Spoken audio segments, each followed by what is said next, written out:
Good morning class 8th। आज I think 14th of December है और लास्ट क्लास में हमने the sword of Tipu sultan and would steel के बारे में पढ़ा था और आज हम पढ़ेंगे पेज नंबर 75 से एबेंडोनेट फर्नेसेस इन विलेजेस। देखिए, production of wootz steel required a highly specialized technique of refining iron. Wootz steel के उत्पादन में लोहे को परिष्कृत करने की एक अति विशिष्ट तकनीक की आवश्यकता थी। But iron smelting in India was extremely common till the end of the 19th century. लेकिन भारत के अंदर 19वीं शताब्दी के अंत तक आयरन स्मेल्टिंग वो एक्सट्रीमली कॉमन था। In Bihar and central India in particular, every district had smelters that used local deposits of ore to produce iron, which was widely used for the manufacture of implements and tools of daily use. Bihar और central India में विशेष रूप से हर जिले में smelter थे जो लोहे का उत्पादन करने के लिए अयस्क के स्थानीय जमा का उपयोग करते थे। मतलब वहाँ पर और जमा हुआ होता था, आयरन और जमा हुआ होता था, उसका उपयोग करते थे स्मेल्टर्स, जो कि व्यापक रूप से डेली यूज के उपकरणों और उपकरणों के निर्माण के लिए उपयोग में लिए जाते थे। The furnaces were most often built of clay and sun dried bricks. ये जो फर्नेसेस होते थे वे अक्सर कर क्ले और सन ड्राइड ब्रिक्स से बनते थे। The smelting was done by men while women work the bellows pumping air that kept the charcoal burning. गलाने का काम पुरुषों द्वारा होता था जबकि महिलाओं ने धोकनी का काम किया था। धोकनी का मतलब जिससे हवा फूंकी जाती है, हवा का पंप किया जाता था जिससे कि क्या होता था, लकड़ी जलती थी और उसका कोयला बनता था और जलता था। पेज नंबर 76 पे है। By the late 19th century however the crafts of iron smelting was in decline. 19वीं शताब्दी तक जबकि क्राफ्ट ऑफ आयरन स्मेल्टिंग का पतन हो चुका था, in most villages furnaces fail into disuse and the amount of iron produced came down. अधिकांश गांवों में भट्टियां जलकर खाक हो गई थी और उत्पादित लोहे की मात्रा भी कम हो गई थी। Why was this so? ऐसा क्यों हुआ? One reason was the new forest laws that you have read about chapter 4। इसका पहला कारण ये था जो कि आपने चैप्टर 4 में फॉरेस्ट लॉज में देखा होगा। When the colonial government prevented people from entering the reserved forest, how could the iron smelters find would for charcoal. जब कॉलोनियल गवर्नमेंट ने रिजर्व्ड फोर्सेस में आम जनता को आने से मना कर दिया था, तो स्मेल्टर्स किस तरीके से जंगलों में जाकर वुड को लेकर आते, लकड़ी को लेकर आते और उसका चारकोल बनाते। Where could they get iron और उन्हें लोह अयस्क कहाँ से मिलता। Defying forest laws, they often enter the forest secretly and collected wood but they could not sustain their occupation on the basis for long. वह कानूनों को धत्ता बताते हुए वे अक्सर जंगलों में गुप्त रूप से प्रवेश करते थे और लकड़ी एकत्र करते थे, लेकिन वे लंबे समय तक अपना उस पर अधिकार जमा नहीं सकते थे।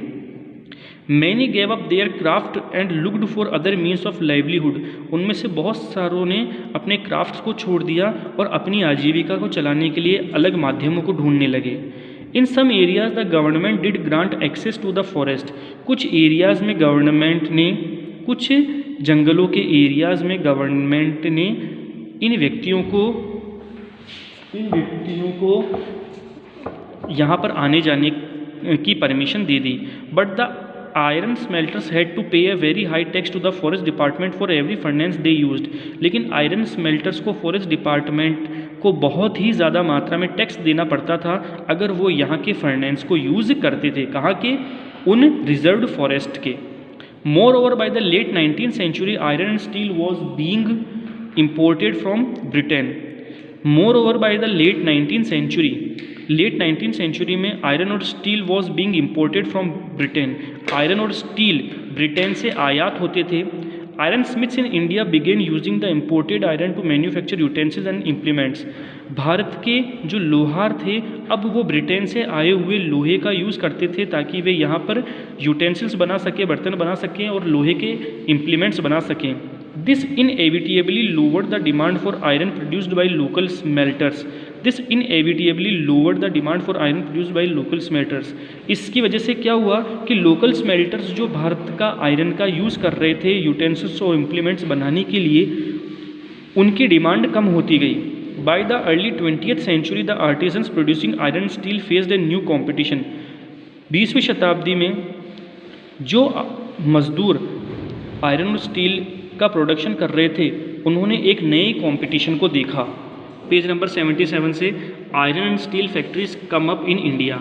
आयरन और स्टील जो फैक्ट्रीज थी अब वो भारत में आ चुकी थी।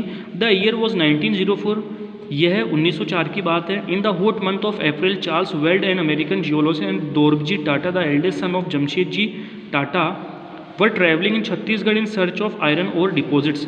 1904 की बात है, अप्रैल का बहुत ज़्यादा गर्म महीना था। उस समय अमेरिकन एक जियोलॉजिस्ट थे जिनका नाम था चार्ल्स वेल्ड और दोरबजी टाटा, जो कि जमशेदजी टाटा के सबसे बड़े बेटे थे।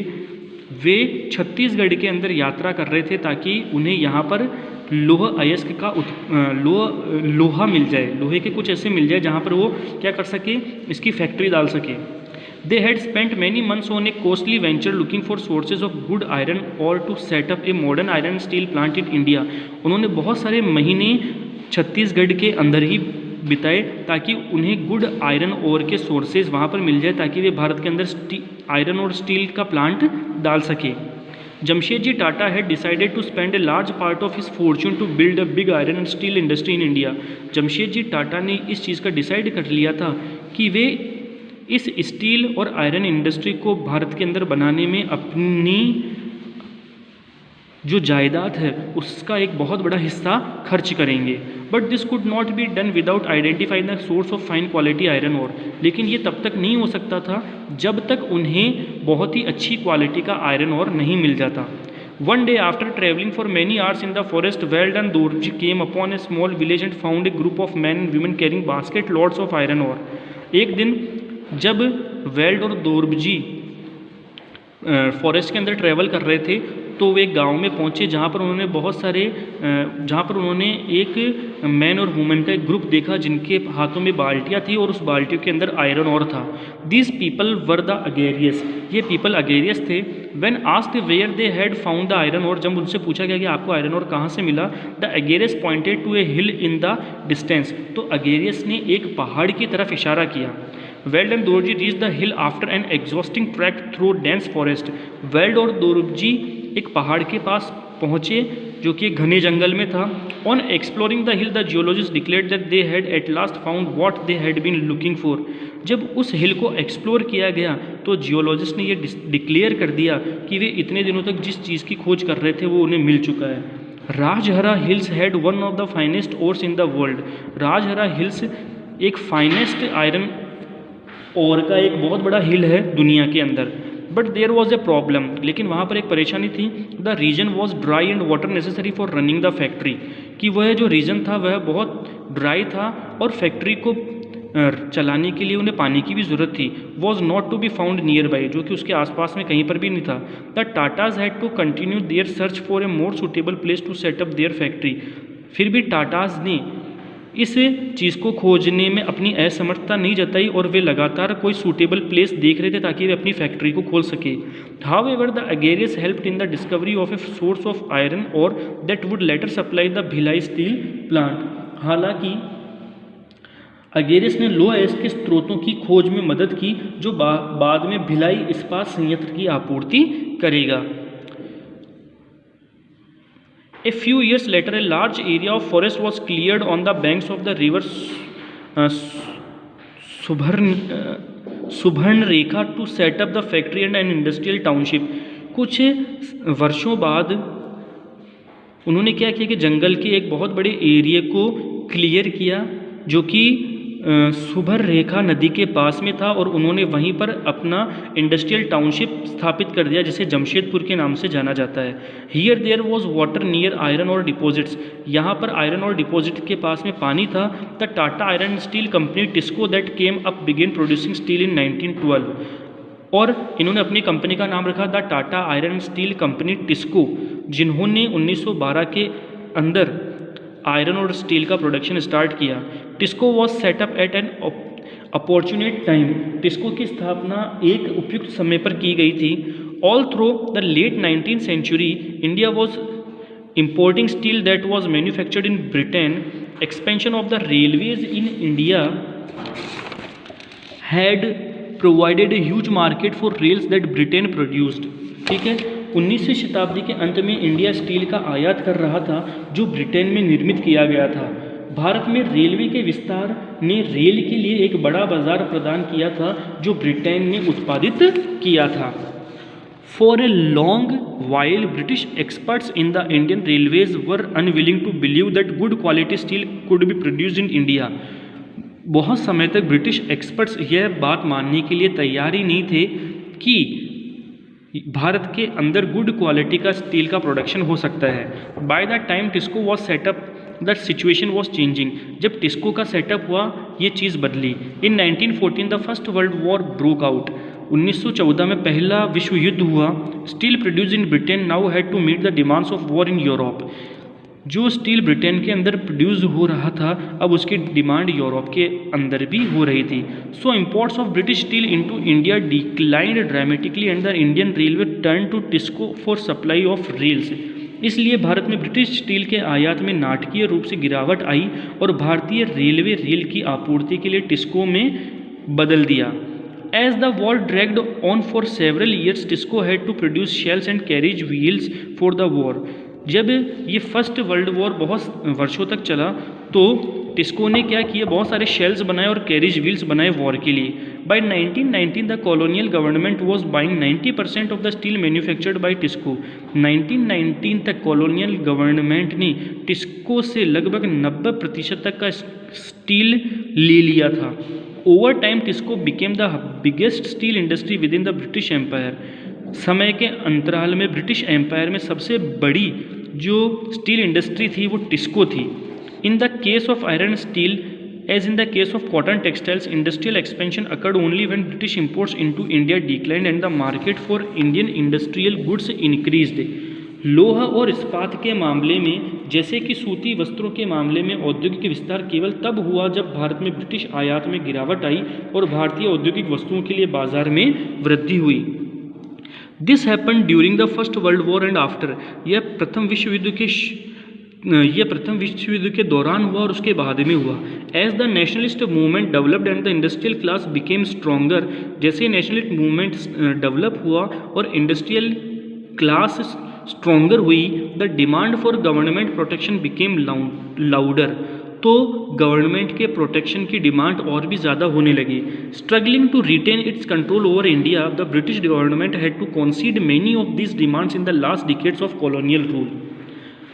इंडिया पर अपना नियंत्रण बनाए रखने के लिए संघर्ष करते हुए ब्रिटिश सरकार को औपनिवेशिक शासन के अंतिम दशकों में इनमें से कई मांगों को मानना पड़ा।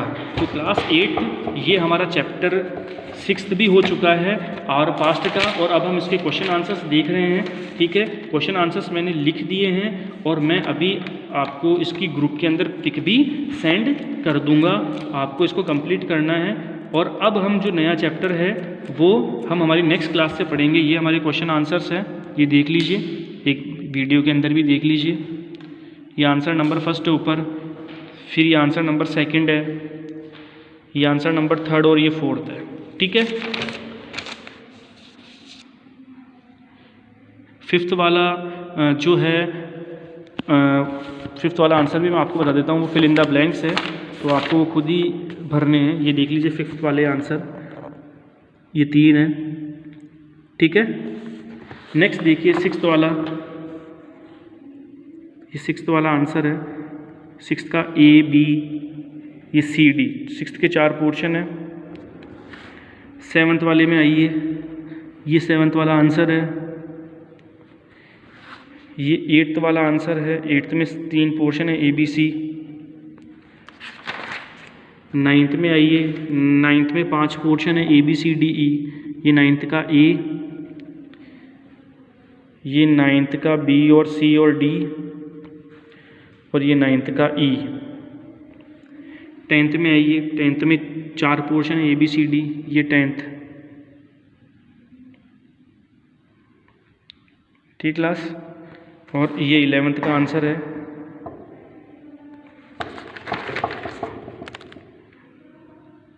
ठीक है क्लास 8, तो आज हम सिर्फ इतना ही पढ़ेंगे, बाकी का हम पढ़ेंगे हमारी नेक्स्ट क्लास में, और इस आंसर्स की मैं आपको पिक भी सेंड कर रहा हूँ। Thanks class.